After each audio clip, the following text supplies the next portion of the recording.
هذه الأبيات من كلمات الشيخ قابوس عبد الله أحمد الحميقاني، وهي ردا على قصيدة أم عادل الحميقاني التي رثت فيها فراق ولدها عادل علوي الحميقاني وولديه. الهندسة الصوتية هاشم الحسني، أداء المنشد أسامة محمد الحالي. جديد وحصريا على قناة اللواء الأخضر للمونتاج. علامي في كل حال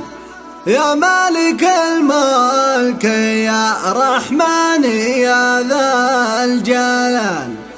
بتحمدك عد ذرة الحصى والرمال، وعد ما كل عبد يطلبك من سؤال.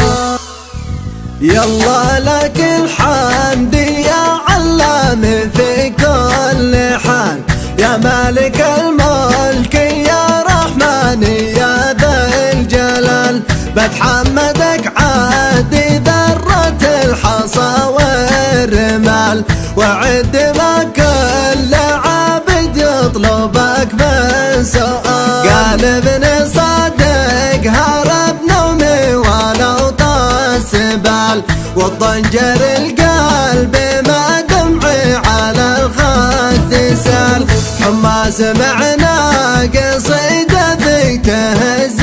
الجبال، من بنت الأجواد حمر العين أم الرجال، حنت على فرق عادل هو فرق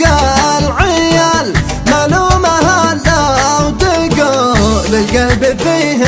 اشتعال، لأن الظنا خيرة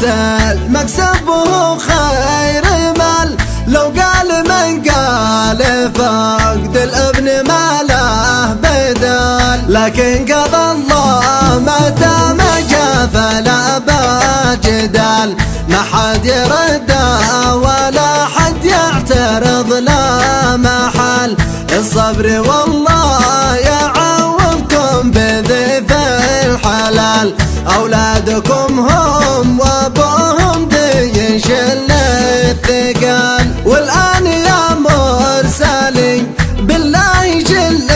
المقال، لا يدهم عادل مغيب العصر قبل الزوال، وهديتها عطر جاء مخصوص ما لا مثال، والبيت واهله وابو عادل حسين القبال، أهل كرم بيتهم مفتوح ما يسوق قفال، ويلاقوا الضيف بالفنجان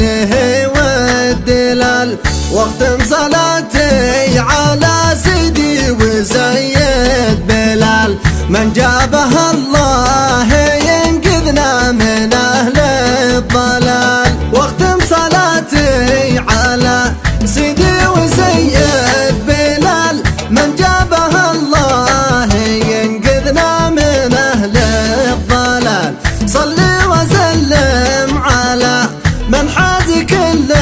الخصال، وميزه خالقه بالحسن هو الجمال. وهذه الأبيات من كلمات أم عادل الحميقاني جوابا على الشيخ قابوس عبد الله أحمد الحميقاني. من أم عادل إلى مولى شرع الطوال، الشيخ قابوس عبد الله حسين المقال، بهديه